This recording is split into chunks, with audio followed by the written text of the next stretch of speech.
Hello there, one and all. So I'm doing the videos for the Dark Library a bit out of order this time around, mainly because I took a bit of a hiatus on this series and now I'm trying to catch up. So before we get into my favorite stuff of last year, the anime and games, we're gonna be talking about the anime I'm looking forward to in 2019, at least the winter season. Winter's normally a dumping ground for a lot of things, video games, movies, anime, but this season of anime is actually pretty promising. A lot of stuff came out last January and this year's the same, so let's talk about let's talk about the series I'm looking the most forward to in winter 2019. Let's start off with the series I'm probably the most looking forward to this season. Ever since it was announced sometime last year, I've been really looking forward to this series. The Rising of a Shield Hero. Yes, it's yet another isekai series, but trust me, this one's really interesting. The story follows the standard isekai setup of a hero, or in this case multiple heroes,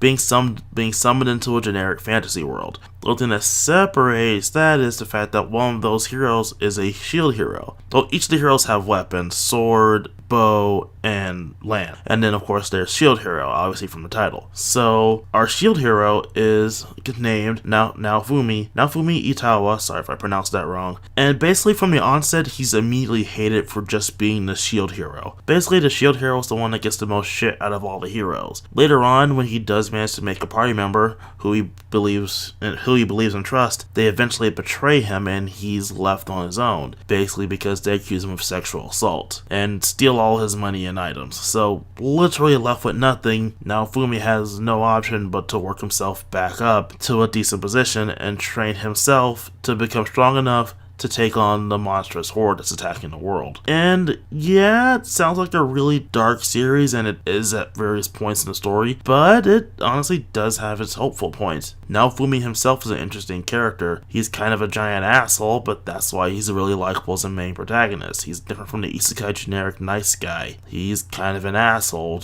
manipulates things and tricks people because he has no other choice but to. It also leads to really interesting fights, as he's a primarily defensive fighter who uses a shield, so he has to be a bit more clever than the average guy when it comes to how to use his weapon, which again leads to interesting fights. On top of that, the eventual party he does get are full of interesting characters. Overall, I've read the manga and I've liked what I've read so far, which is like 60 chapters of manga, and well, this is planned for 25 episodes, so I imagine, especially from the opening I've seen, they're gonna get at least decently far into the anime, and well, with that, I'm really excited to see what happens, at least how they interpret events. Again, this is the series I'm probably the most excited about, and I say something considering that there are a lot of series this season I'm really excited about. So the next one is another series I've been looking forward to since its anime was announced, and one I'm familiar with its manga version of. This one was actually published in Weekly Shonen Jump, which for those of you who don't know is one of the biggest names in manga.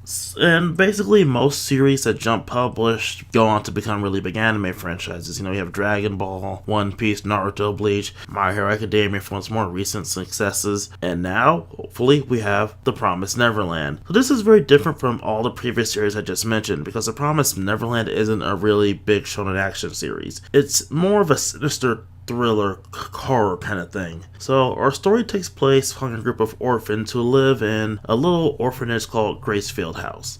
I said Gracefield House, and they live a really enjoyable, happy life. However, once they become 12 years old, they are happily adopted. And, you know, things are just hunky-dory as long as you follow the rules, take your tests, eat your food, and don't go outside the giant wall. So two kids, Emma and Norman, go outside the giant wall, hoping to find one kid who was adopted and to give them their toy back, and discover the orphanage's dark secret. The orphanage is really just a farm. Gracefield House is really nothing more than a farm for human meat to feed to demons. And, well, all the siblings, all the children are basically just demon food once they hit 12 years old, or if they're younger, or basically whenever they're primed. And their loving mother figure, who's basically the matron of the orphanage, she's fully in on it. And it is literally horrifying. It's literally one of the most horrifying things in the world. Like, just the way that the art style in the manga, as well as the anime draws this woman's face. It's simultaneously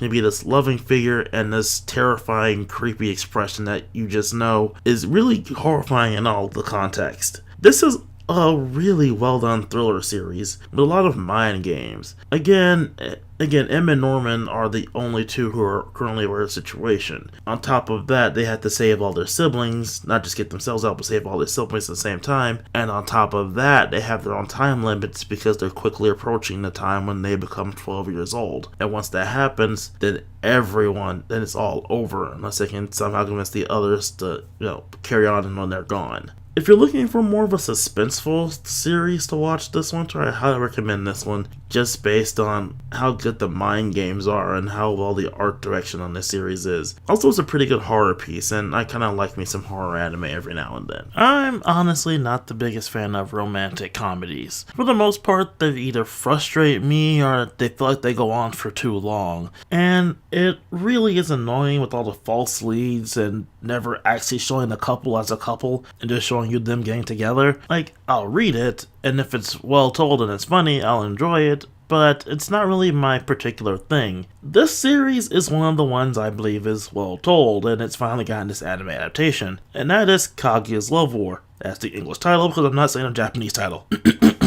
The plot of this one could be easily summed up as two prideful assholes, the president of the student council and the vice president of said student council, fall in love with each other and try to get the other one to confess, after 6 months of waiting around doing nothing for the entire time. It helps that while both of them are assholes, they're really mentally intelligent, but still really immature teenagers, struggling with the ideas of romance and how romance actually works, and wondering how many crazy schemes and theories they can come up with to trick the other one into either confessing or revealing their affection towards the other one, and how many plans and counter plans they can come up with, and it's all kind of like a giant chess game, and it's all funny to see play out. Add in random chaos via, coincidences, other members of the student council, and just random chants popping down, and you have a pretty funny series and some school life shenanigans that are also really funny. Honestly, this caught my attention because of the plot and how kind of funny to see these two characters bounce off each other, and it is a genuinely touching romance, and it does have its moments, and they drop all pretense of, being assholes. On top of that, this has a really lovely OP, which, at least in my personal opinion, pays a bit of homage to the James Bond openings with some quick moves here and there, and really uses the fact that war is in the title for its opening. Again, this one comes highly recommended, and it might be my favorite, if not one of my favorite anime of this season. So here's one I honestly did not expect to get a broadcast anime for one simple reason. This series has a lot of sex in it. Like, it's a major plot point and a major thing that happens multiple times throughout the course of this narrative that people be banging. Like, literally, it starts off episode 1, the two main characters are doing the nasty. This is not a hentai, I swear to you. It's pretty ecchi, but I think I should probably explain what this series actually is. So, Domestic Girlfriend is the story of our main character, and forgive pronunciations yet again, Natsuo Fuji. I think I managed to pronounce that correctly, I'm not sure. Anyway, basically one day at a mixer, he meets this chick, they go back to her place, they do the devil's tango, he loses his virginity, and she basically says it's a one-time thing, we're never gonna see each other again. Only, he finds out that the girl he slept with was not only the younger sister of the teacher he's been crushing on for a while now, but both sisters are now his stepsisters when his father marries their mother. Yes, it leads to a lot of awkwardness. So now Natsuo's dealing with a lot of awkwardness during that critical teenage period where you're no longer a child, but you're not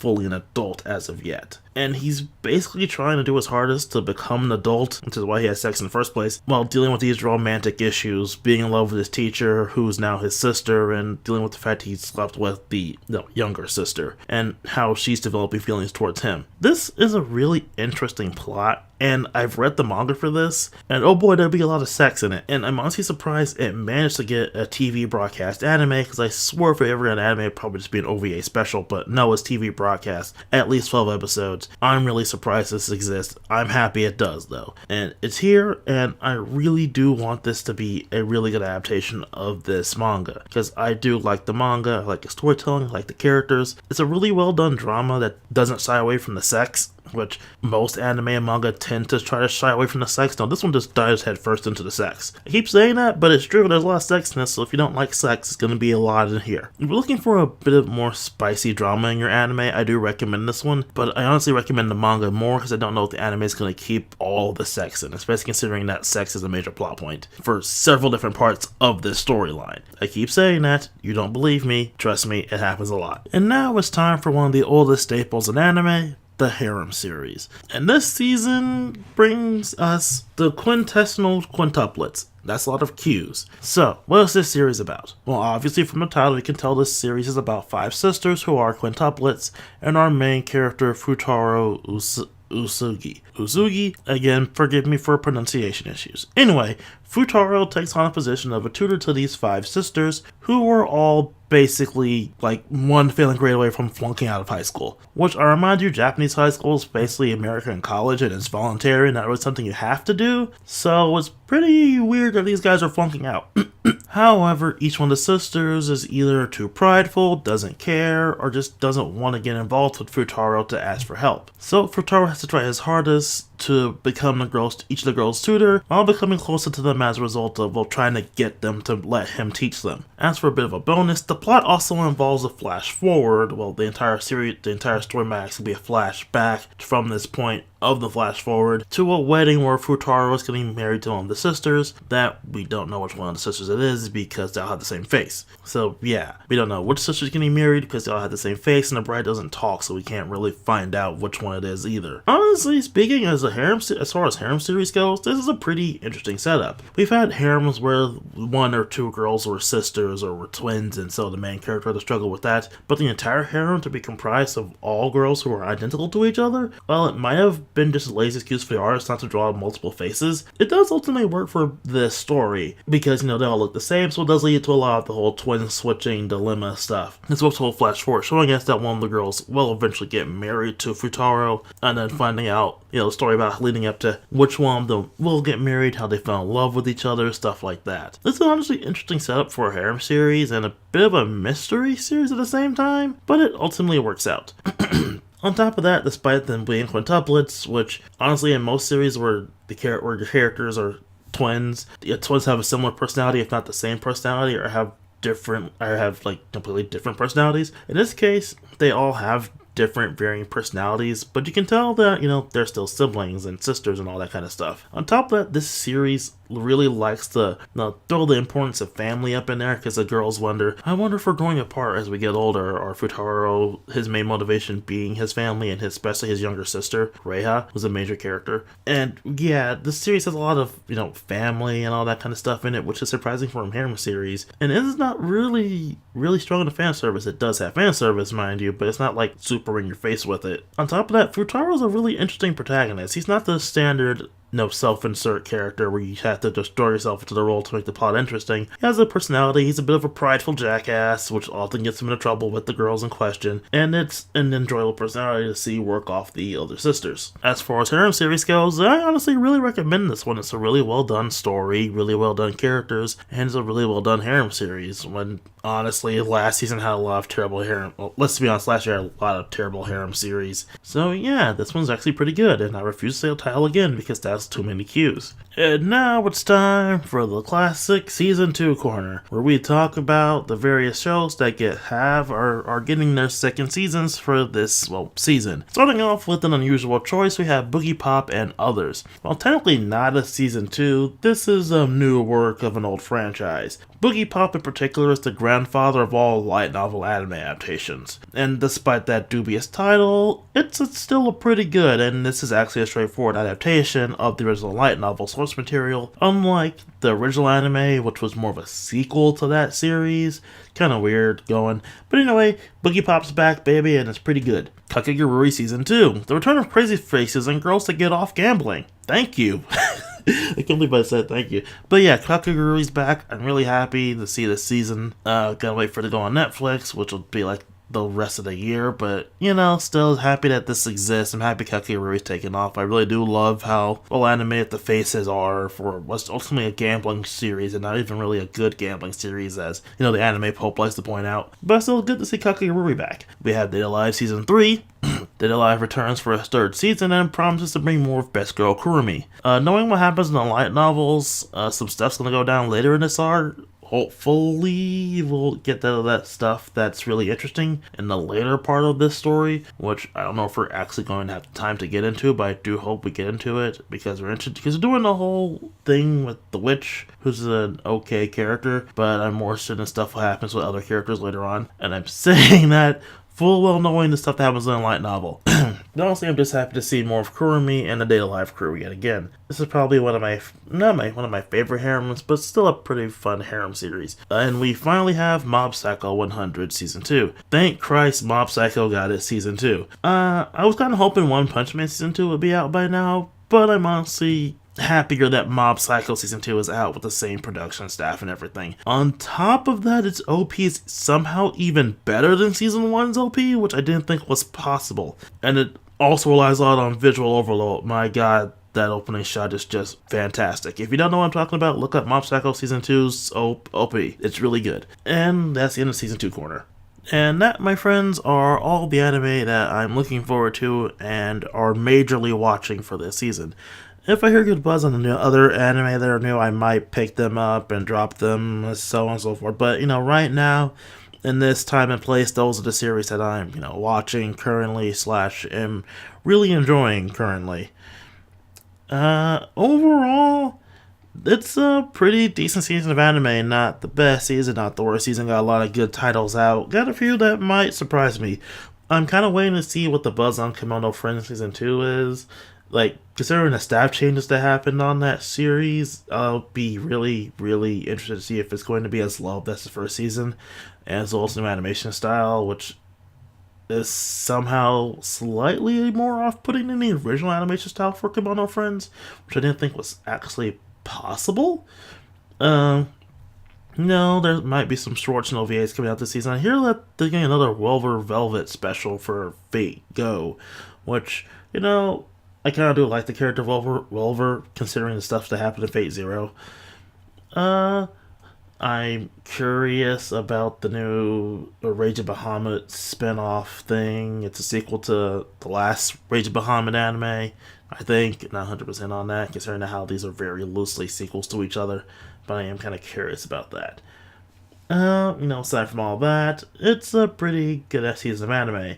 Yu-Gi-Oh! Continues, One Piece continues, Boruto continues, Black Clover continues, blah blah blah. I'm really sad that My Hero Academia's next season's in freaking October, which is several months away, but I'm sad about that. Oh, Broly was awesome. I mean, it's not really relevant to the season overall, but, Broly, the Dragon Ball Super movie Broly came out, and it was really awesome. I'm just rambling now. So yeah, I'll see all of you guys here next time, and I promise to try to get the best games and best anime list out faster than I got this one out. It's been a bit of a nightmare trying to get back on the production schedule for these things, and I hope that you'll be patient with me. I'm trying to make this year a pretty big year for the channel, and plan on doing some more stuff later on in the year once I get some ducks in a row, basically. So I'll see all of you guys here next time.